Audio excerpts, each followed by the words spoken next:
has begun a great work in you. He's gonna perform it. He will perform it.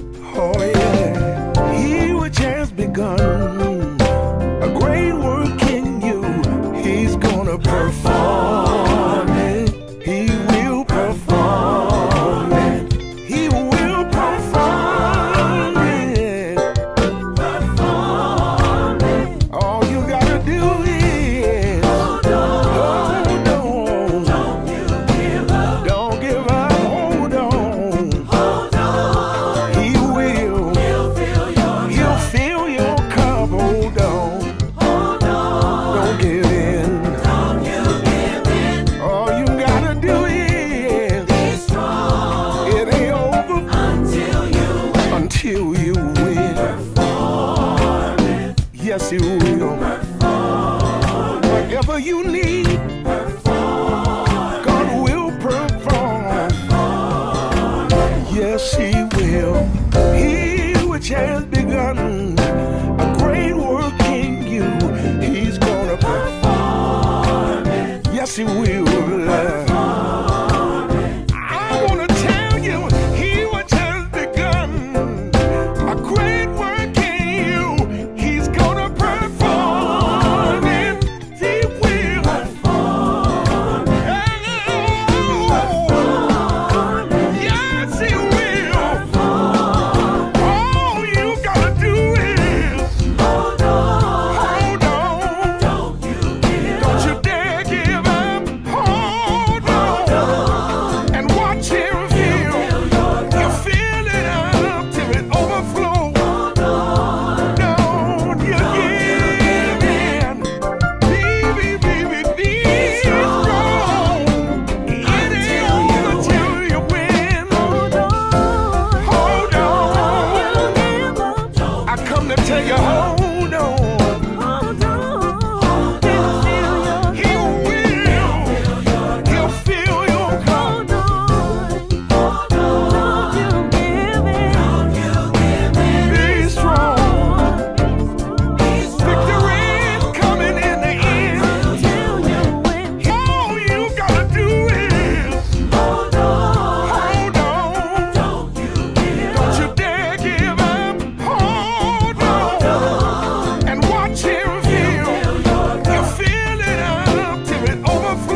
Well, great morning every day, everybody. This is a day the Lord has made, and we're going to rejoice and be glad in it. I hope you can already sense the favor of God as He is outpouring it. It's a great outpour today. Do me a favor, hit that share button. You know how we do it. Let's come out of the gate strong today. Make sure you hit that share button, share button, and bring as many people as you can into this experience. Great morning to every one of you from literally around the world. So I want to jump in today. I think, probably finish the session that I started on dealing with adjusting our expectations. And I hope by now you have taken some of this material, you have adopted it into your life, you made it applicable to where you are, so that you can adjust your expectations on three fronts: expectations of others, expectations of ourselves, and our expectations of our God. And so I want to jump in it. I want to jump into the third installment of that today, and say to you, stop expecting peace from people who are at war within themselves.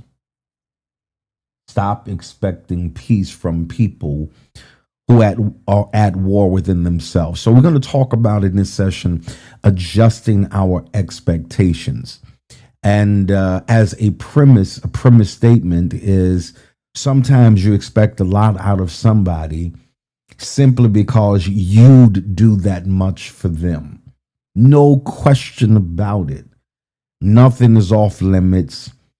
Nothing is out of the question. There is absolutely no foreseeable limits to which I will not go to make sure you are good and to make sure you are taken care of. And you would think that with you exhibiting this kind of limitless love, selfless extending of yourself, that it would just automatically be a reciprocal kind of thing. But the truth of the matter is, unfortunately, it does not work that way. You can be selfless, you can be 1,000% all in, and it does not necessarily guarantee that you're going to get even a fraction of it back.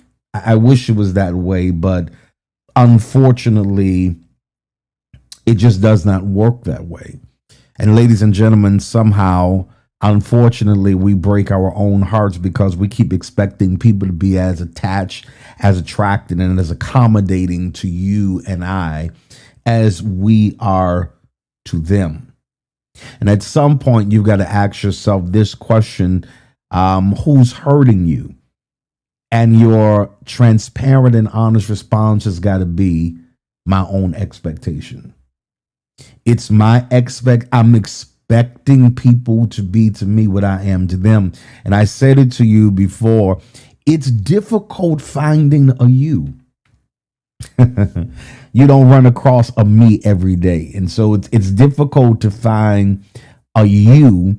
And the truth of the matter is, let me make this as a sidebar interjection. And you may want to write this down, or even more importantly, you may want to rehearse this in your mind.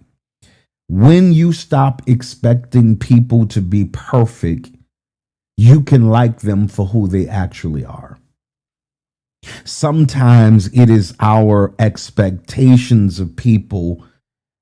And on another note, it's not that our expectations of them. Sometimes we have expectations of them conforming to what we want them to be and who we want them to be, right? And when that doesn't happen, of course, we become gravely disappointed because you're not who I expected you to be. Well, you can't expect me to be your clone or a replica or a robot, right? if the premise of your love for me is only predicated on me being who you want me to be, then you have to probably reassess your attraction or your interest. And so when we understand those dynamics in terms of expectations, then we learn how to manage our expectation, because it's not that you're expecting too much. It's just that you may be expecting too much from the wrong individuals. And so in this session, I want to go a little deeper, because the problem is that we are expecting peace from people who are literally at war within themselves. And that is called, ladies and gentlemen, inner turmoil. Inner turmoil often manifests itself outwardly. And those consumed by unresolved emotions, self-doubt, and unhealed wounds rarely have the capacity to offer others the calm they cannot access themselves. If you ever ran into somebody and you always say, they always on 100, they are literally always on 100. There is no moment of peace, of solace, of tranquility. They are always in a season or a sphere of unrest or restlessness, because there is this inner turmoil. Ladies and gentlemen, inner turmoil refers to a state of intense emotional or mental distress, often characterized by conflicting feelings, thoughts, and unresolved issues within an individual. And you are quick to assume, where they're always fighting with me. It's not necessarily that they're fighting with you. There's an internal conflict in the inside. They're always combating these negative intuitions or these negative voices and these negative narratives that are always present on the inside. It's a sense of, hear this very carefully, internal chaos and unrest that is often stemming from life's stressors. Again, unresolved conflicts, unprocessed trauma. Quite often, more often than not, some mental health issue, some esteem deficiency. And expecting someone who is emotionally, mentally, or spiritually conflicted to bring peace to your life is literally like asking a storm to provide calm for you. It is absolutely ludicrous for you to expect peace from people who are at war within themselves. Have you met people like that now? Have you matured enough to the point where you were able to deduce the fact that this individual has inner turmoil? They can't be blowing up like this for what seems to be trivial and very minute issues, because people who are at war with themselves are, again, they're consumed by unresolved pain. They have this intense level of fear. They are consumed by chaos, and their inner turmoil inevitably begins to spill into their actions, more specifically and particularly relationships, making it nearly impossible for them to offer stability or harmony with anybody. Come real close. Let me say this to you. A person battling inner chaos, whether from fear, guilt, or unprocessed trauma, is like a storm raging beneath the surface. It doesn't take much to set them off. And your life is too precious to allow other people's instability to fracture your stability, or to cause a disruption in your serenity and your tranquility in your life. Because when a person is dealing with inner turmoil, again, there's this war that is constantly raging on the inside of them. Their actions, their words, and their energy will inevitably reflect that turbulence, leaving little room for stability are harmony. And you said it yourself, man, they always got an issue. They never can get along with anybody. And here you are wasting your energy, your effort, your enthusiasm on people who will not change until they recognize the need to change. Let me say that to you again. You're wasting all your energy, your effort. Emotionally, you are depleted. Psychologically, you are frustrated because you're trying to get people to change who will not change until they are ready to absolutely change. And so to have this unrealistic expectation from someone in such a state is to misunderstand, hear me very carefully, the depth of their struggle and their energy it takes to simply survive it. Let me give you that again. To expect to reap some joy, and if I can just get around this person, oh my God, I feel peace and I feel calmness. That is an unrealistic expectation, because when you're expecting serenity or externally generated peace from individuals who are in this state of inner turmoil and inner war within themselves, it means you have a poor understanding of the depth of their struggle, number one. Number two, you don't realize the energy it takes to survive it. And relationships, or trying to engage with individuals, trying to establish or develop or even maintain relationships with individuals that display this kind of behavior, often become draining, one-sided, as their inner conflict spills into every single interaction they're having with you. What does that mean? It means that they are projecting their anger on you. They're holding you responsible for what the last person did. Unprocessed anger.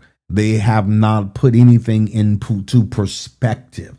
They cannot individualize interaction. Again, all that simply means is they cannot resist the urge to make me guilty for what somebody before me did, right?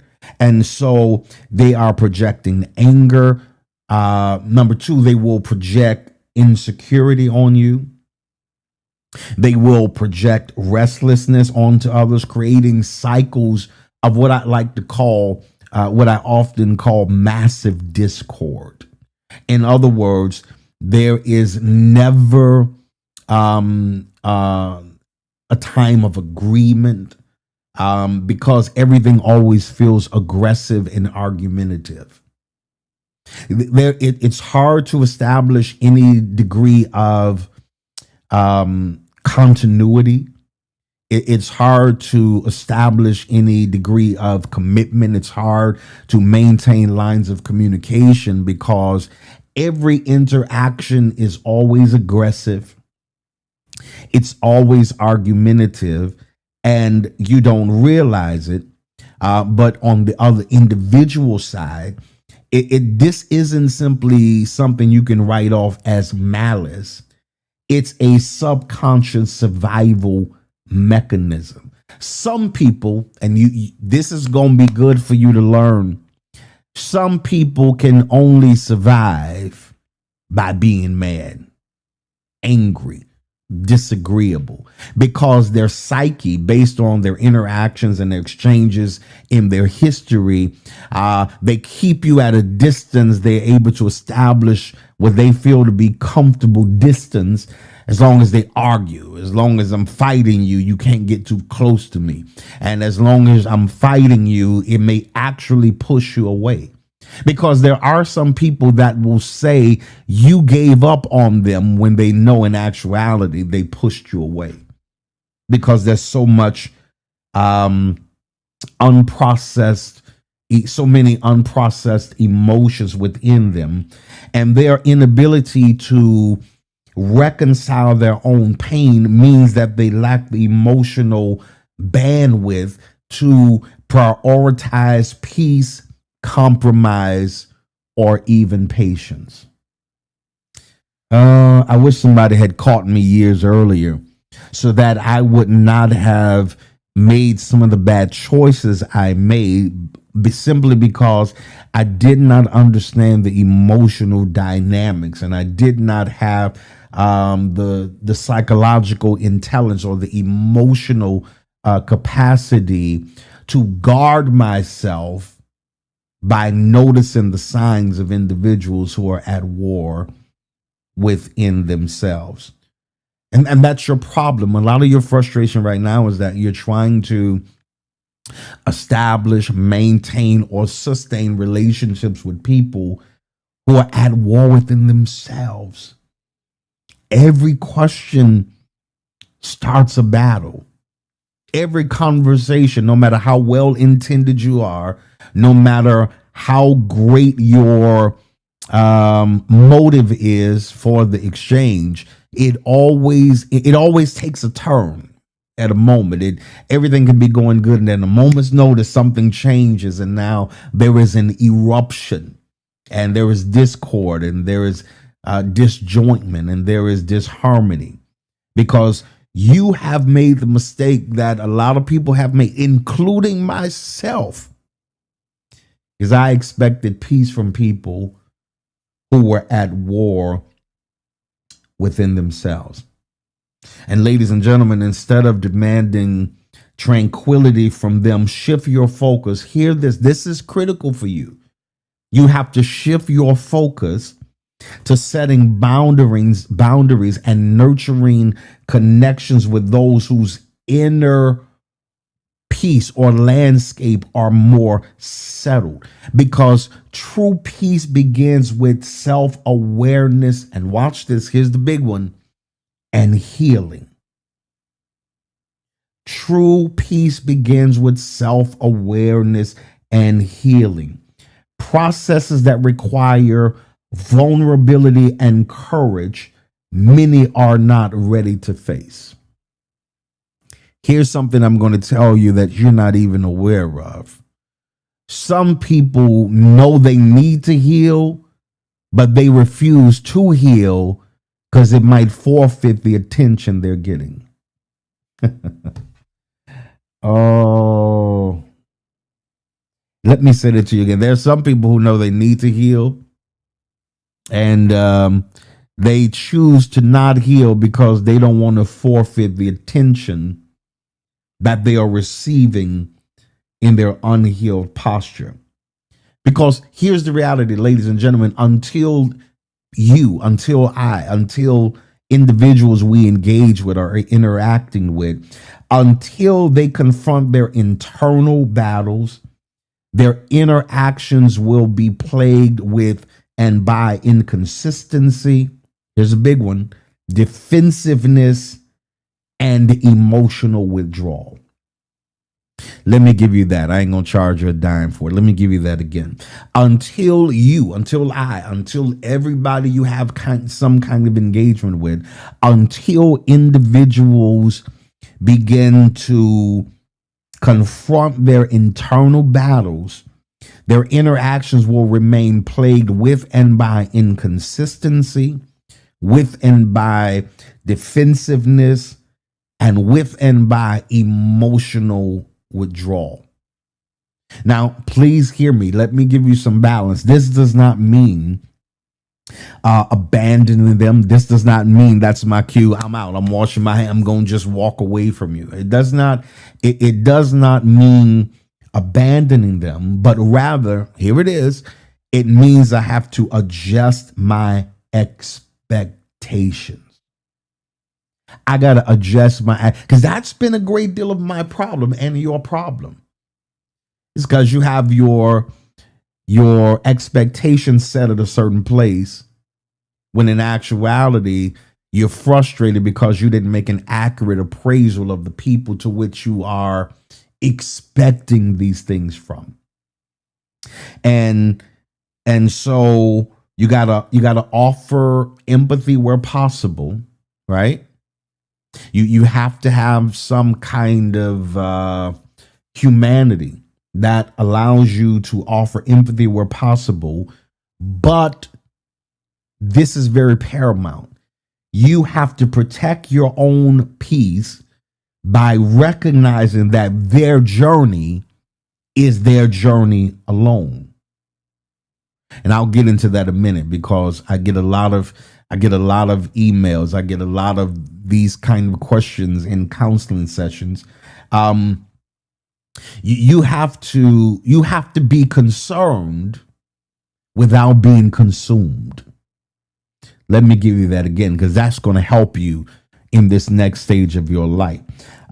When people are struggling, when you finally get to the point where you recognize, I have to withdraw my expectation, because I recognize that I cannot expect peace from people who are at war with themselves. But again, that does not mean abandoning them, but it means, however, that I must begin to adjust my expectations. I have to offer empathy where possible, but protect my own peace by recognizing that your journey is your journey, and it does not mean I have to be consumed by it, nor does it mean I have to allow what you're going through to complicate my life. I can be concerned without being consumed. I hope you get that. You got to get that internally, because by directing your energy toward those who cultivate harmony within, you create space in your life. Watch this. First of all, you create a space in your life to attract into your life people who are interested in mutual growth, individuals who are interested in reciprocation, right? Because a lot of the frustration you're feeling and a lot of the disharmony you are feeling is because you may be connecting with people who have the slightest interest in reciprocation. Again, there are some people that will take as long as you keep giving. They have no limit to it.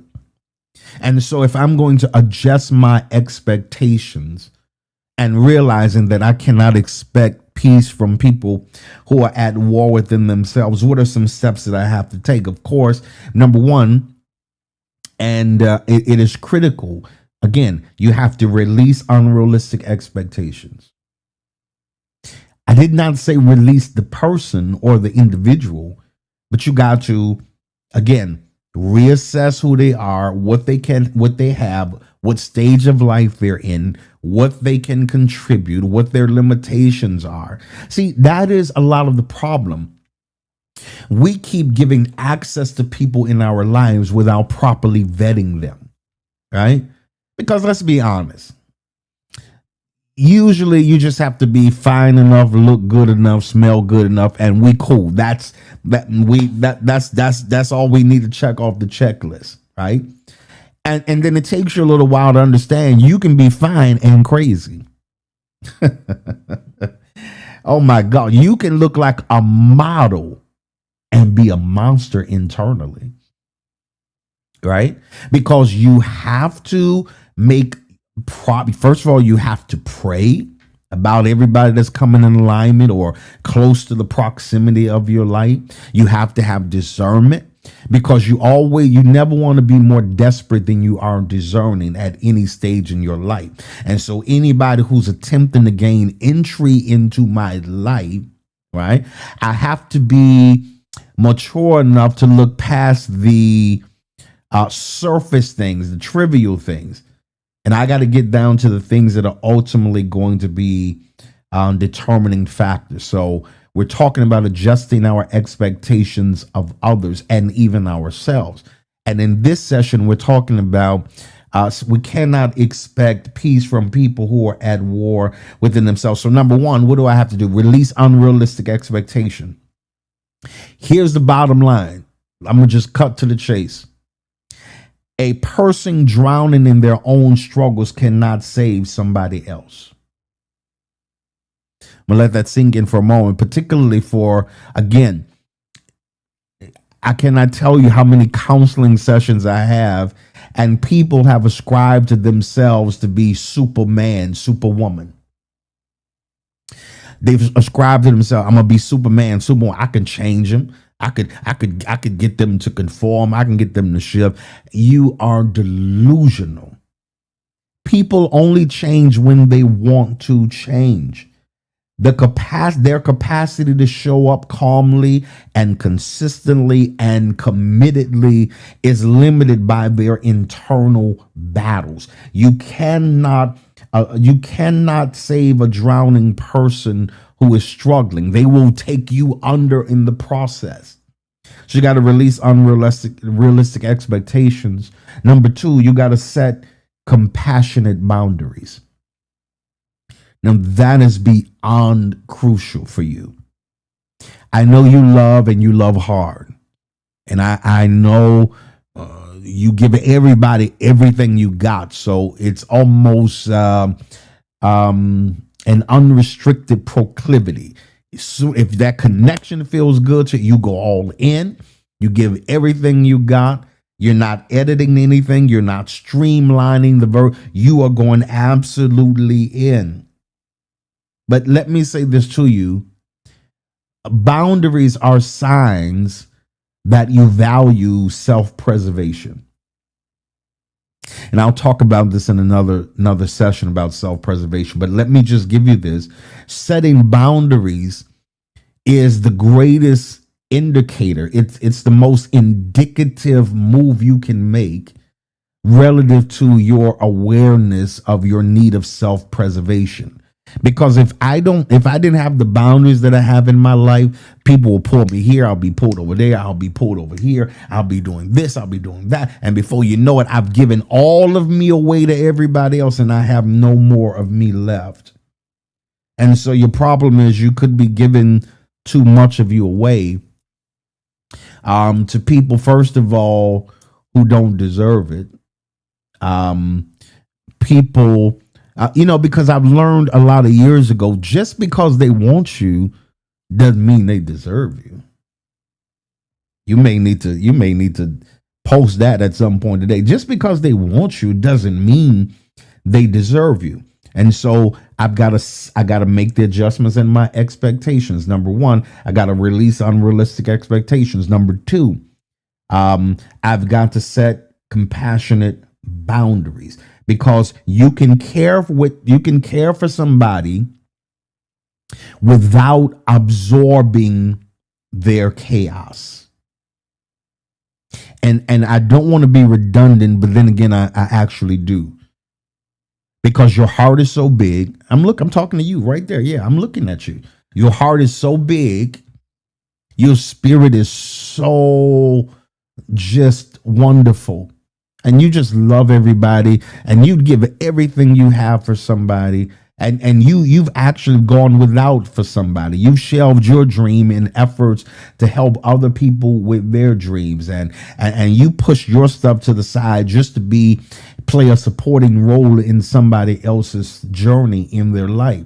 And the reality of the matter is, just because you care, and stop letting people make you feel guilty. I care, but I care about me as well by not wanting to absorb the chaos.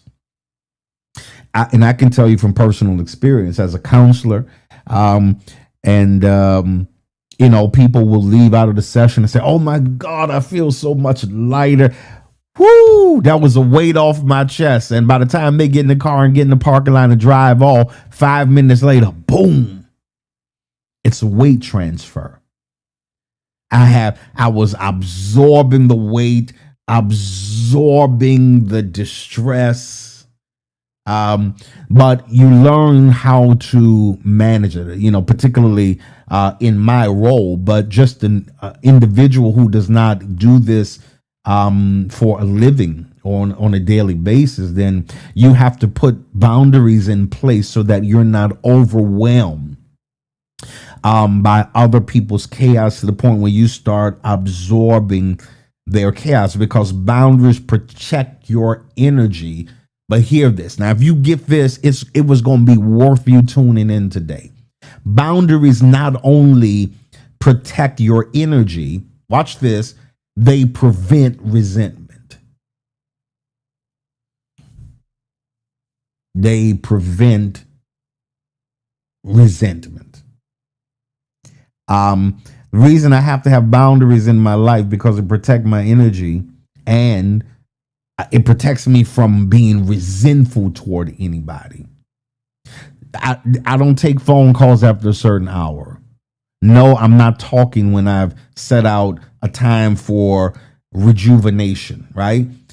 Because you have to protect you. Because here's what I've lived long enough to tell you.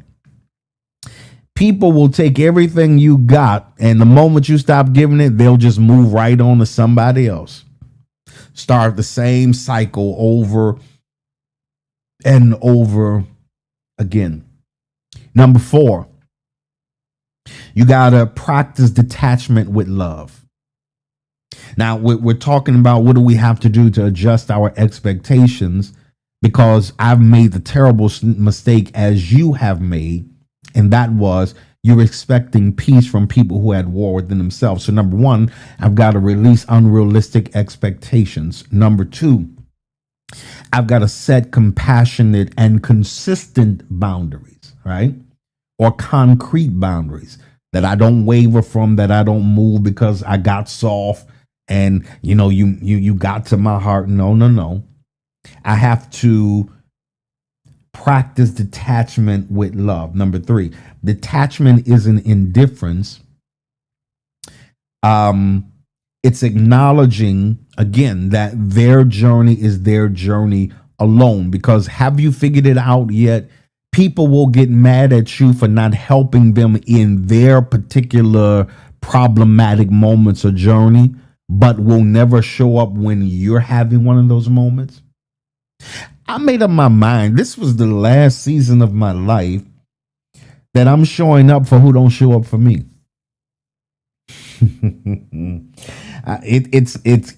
Say what you want to say. It's not healthy. It's not a long-term sustainable model. It's depleting. It's debilitating. It's distressing. It's discouraging. Because your problem is you keep showing up for people who are not showing up for you. And you keep saying, well, they're gonna do it the next time. They're gonna show up for you the next time. They're gonna eventually come around. But what if you go down before they come around? Is that a risk you're really willing to take? Using all of your energy, sowing all your energy, investing all of your energy in places and in people that you may never reap it back from. Here's my suggestion to you, ladies and gentlemen. Support them from a distance if they're open to help, but don't tie your peace to their healing. Oh, I wish you would get this. I wish you would really understand this. You have to learn how to love people at a support them at a distance. This is what I told people years ago. Some people you got to learn how to put on your waving list. What does that mean? I love you. I love you from over here. I don't need you right in this space, because this space is protected, right? I got to safeguard my space, my energy. I can't have your bad vibes disrupting the continuity of my peace, right? I don't want any unnecessary drama. I want it calm and peaceful. And so you got to determine that you have to start practicing some detachment disciplines. And again, it doesn't mean you're throwing anybody away or you're kicking them to the curb, but it does mean you're prioritizing the amount of space you're going to allot to somebody to occupy in your life. Let me do a quick test. If you look in your phone right now and look at the last 5 people you text or called, and you did an honest assessment and you asked yourself, are they adding to my life or are they subtracting from my life? Am I benefiting from them or are they benefiting from me? Or is it just a one-sided beneficial thing? They call and get everything they want from me, but when I call them, I'm treated like an inconvenience. I'm treated as if you're going way out of your way for me. But what I want to say to you today, that you have to employ and you have to begin to develop some detachment disciplines. I support you from a distance if you are open to help, but don't tie your peace to their healing. I'm gonna love you from a distance. I'm gonna pray for you. Stop letting people put you in a position where they're trying to treat you as if you're God. I'm not God. Right? I can't be your God. I can pray for you. I can want the best for you. I could be a well-wisher of yours, but my peace is not tied to your healing. All right. I hope you can handle this. I know I'm going a little deep, and I didn't mean to go this deep, but if we're going to manage properly our expectations of others, particularly in this session where we're dealing with dispelling this unrealistic expectation you've been having of expecting peace from people who are at war within themselves. Number one, you got to release unrealistic expectations. Number two, you got to set compassionate and concrete boundaries. Number three, you got to practice attachment with love. Number four, you have to reframe your perspective. Reframe your perspective. Here's the greatest revelation relative to this kind of interaction. Their behavior is not about you. In fact, it is a reflection of their inner state. Let me let that marinate for a moment. Sometimes when people are reacting and acting out negatively toward you, their behavior is not about you. It's a reflection of their inner state. You have to understand that because they're dealing with so many unresolved issues, they are longing for and lack closure to certain moments and chapters of their lives that they feel that they did not get. It was unwarranted. It's an unfair experience, but nonetheless, stop taking it so personal. But what you must do is create some reoccurring preventable distance. In other words, now that I know you have the capacity to lash out at me without making the distinction that I was not the perpetrator, I've got to create some distance so that I am not the victim of your reoccurring lashing. I wish more people would understand this. When you get hurt by people's actions, and you know you haven't remotely done anything to offend them, to hurt them, to make them feel any kind of way negatively, you got to remind yourself, this is their storm and not mine. I'm not going to take it personal. And that's one of the biggest signs of maturity. When somebody's lashing out and going off, and you say, wait a minute, I know I didn't do anything. You're not going to make me feel less than, or I'm not going to start feeling some kind of way about myself. I'm just mature enough to recognize that what you are dealing with now, the behavior you are reflecting and projecting, is a reflection of your inner state. And your inner state is revealing that you're at war within yourself. Right? So what I'm going to do is I'm going to give you a little time. I'm going to remove myself from the situation. And I am going to invest my time, effort, and energy in places that make me feel good, about myself, places that are filled with peace and calmness and tranquility and serenity. And I am not going, and again, I'm going to adjust my expectations, because the behavior is not about me. It's a reflection of your inner state. Number 5, you got to choose where to invest your energy. Let me give you that again. Number 5, you got to choose where you are going to invest your energy.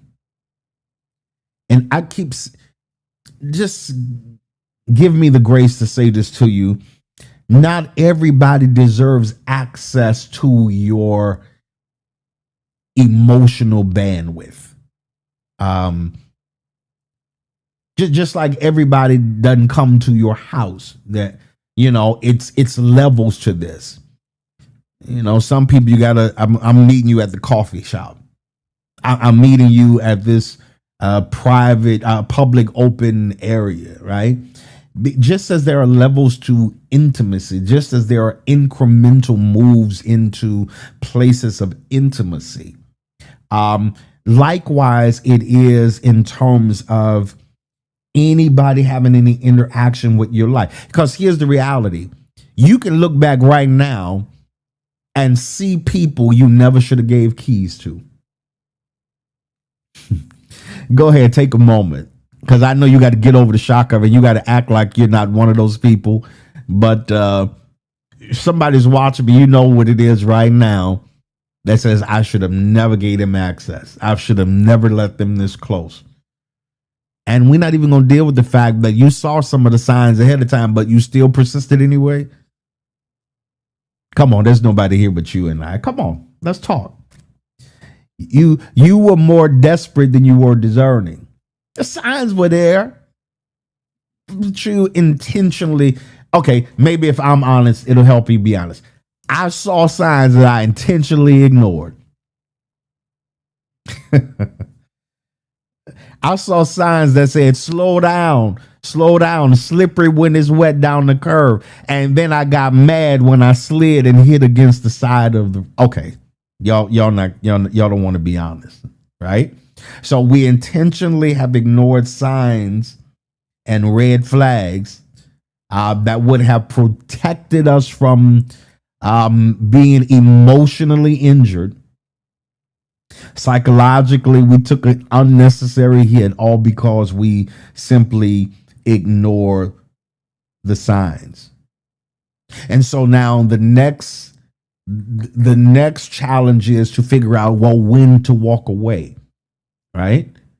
Because if I'm going to adjust my expectations, if I'm going to mature to the point where I realize that I am delusional to expect peace from people who are at war with themselves, then when do I walk away? When do I say this is it and really mean it? When do come on. You're grown. You've been around a little while now. You know there's a difference between I'm done and I'm done. I'm done. Because there are some I'm dones that you give at 10 o'clock and they'll say, I'm done with you. And by 8 o'clock, y'all eating dinner together. Not that. I'm talking about when you really done. If somebody's inner war is repeatedly harming you, I'm talking about in terms of manipulation, toxicity, or abuse on any level, then leaving is an act, not just an act of self-respect, but it's an act. Leaving is an act of self-respect, not cruelty. Okay. Sometimes I've got to go out of necessity, out of, again, self-preservation. You cannot set yourself on fire just to keep somebody else warm. Let me say that to you again. You cannot set yourself on fire just to keep somebody else warm. Here's what I want you to say. Here's what I want you to say in your mind, out of your mouth. I will not confuse my compassion for others with a responsibility to fix them. Let me give you that again. I will not confuse my compassion for others with a responsibility to fix them. My peace is my priority. I hope you're getting this, because I wish I was there so I could get this. I want you. I will not confuse compassion for others with a responsibility to fix them. A lot of your problem is you've been having a lot of fixer-uppers, just a whole stretch of fixer-uppers.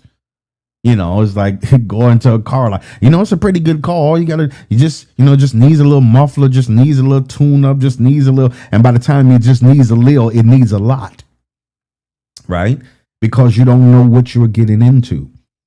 And you have to come to the conclusion that I refuse to be delusional and live in a delusional state and expect peace from people who are at war with themselves. Now, what are the sources of these internal battles? Let me give you three things that I want you to really, really, really consider and think about and disseminate in your mind over the next 48 hours.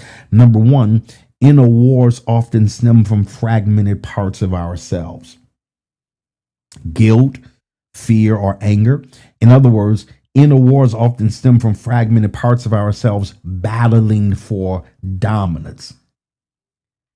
Battling for dominance. It's that insecurity in you that you're trying to suppress, but it keeps trying to fight you and say, this is going to be our dominant position in life. We're insecure.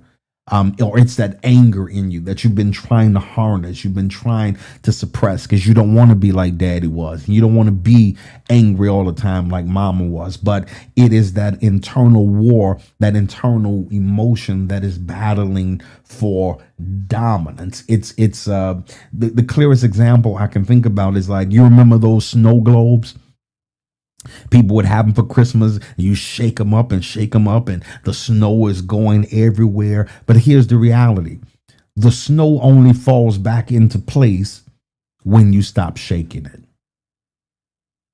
When you stop disturbing it, it then again begins to settle down. So inner war often stems from fragmented parts of ourselves battling for dominance. Number two, inner war stem from narratives like saying I'm broken or I'll never recover. You must change the story, because when you change your story and what you say about you, you change your power dynamic. When you change your story and change your internal narrative and what you're saying about yourself, you change the power dynamic. Number three, inner wars thrive on self-judgment. Inner wars thrive on self-judgment. Compassion is the balm that soothes the fight. I know you're judging yourself very harshly. And it's not that I want to minimize your infraction or minimize what you have done. But what I am saying to you is, after you have offered your repentance, after you have extended your remorsefulness for moments of your life where you were immature and even ignorant to some things, but you do not owe your future to your past. You got to decide that I am not going to be self-condemnatory. I hold myself responsible, but I am not going to be self-condemnatory, because self-judgment will keep that inner war raging in your life. And today, if you would follow these principles and literally start adjusting your expectation of yourself, particularly stop expecting peace from people who are at war with themselves. I'd rather be by myself than be in a car that's filled with chatter and chaos and confusion. I'd rather eat lunch by myself. I ain't gonna pay and not be at peace. Oh, no, sir. No, ma'am. Your problem could be you are surrounded by people who are contributing to the clutter, to the chaos, and the confusion that you are currently experiencing in your life. And until you make the necessary adjustments and align remember, I said earlier that our expectations is not about abandoning them. It's about aligning them in reality, right? I am no longer going to be so presumptuous as to think that I can expect this from you, expect that from you. No. I've got to accurately assess the people, the personnel that are in my life and in my circle. Because the challenge is, ladies and gentlemen, sometimes your circle could be the reason you're still going in circles. But today is your day to make the necessary adjustments. Will you do that today? Are you going to make the necessary adjustments in the season of your life? Because until you make those adjustments, you have no right to complain about what you are experiencing, right?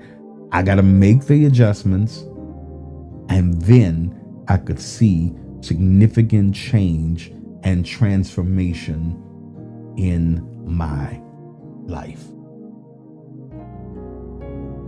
Now, a lot of you who are watching now, I want you to ponder everything I've said to you today. I want you to understand. I want you to go back and rewatch and replay and watch how drastically life begins to change for you. It's going to change drastically for your life.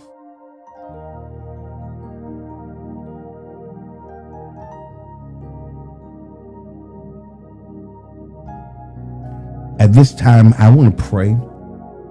I want to pray for you, Father, in the name of the Lord Jesus. I pray for your people today who are watching, that this was not a haphazard event for them. They tuned in at the right day at the right time to hear exactly what they needed to hear to do something differently about and with their lives.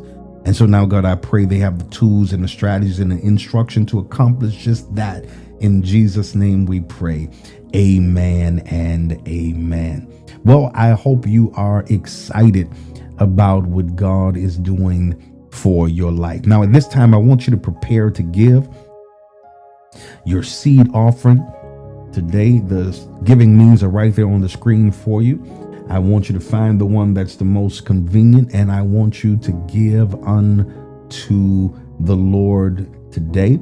I want to challenge everybody that can and will, if you can sow at least a $20 seed offering. If you're willing and able to do that, I want you to, by faith, release that seed and sow it in the ground. Of course, all the giving means are right there on your screen for you.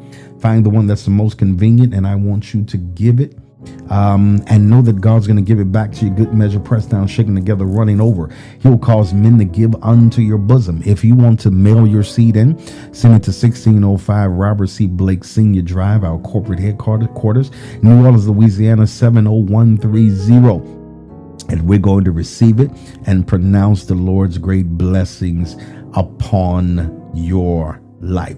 So I want you to go back, even as you're playing and replaying this, take advantage of the giving opportunities. God's going to bless you in a significant way. All right. Well, for today is an amazing day, and we're believing God for breakthrough, and we believe his wonders or among us today. Don't forget, this Sunday, find your new home everywhere and make your way into the house of the Lord. I would love to have you to join me this Sunday at 9 a.m., 13800 Hain Boulevard, our East New Orleans location, 10:30 Uptown, of course, 10:30 at our Hammond location, 11 o'clock at our Houston, Texas location, and 1 p.m. at our Jackson, Mississippi location. So I want you to join us there. All right. I love you so much. I want you to have an amazing, amazing, amazing weekend. And of course, as Bishop always says, have an amazing day today. I want you to go get it, because God says it is absolutely, positively yours, my friend. I'll see you next time.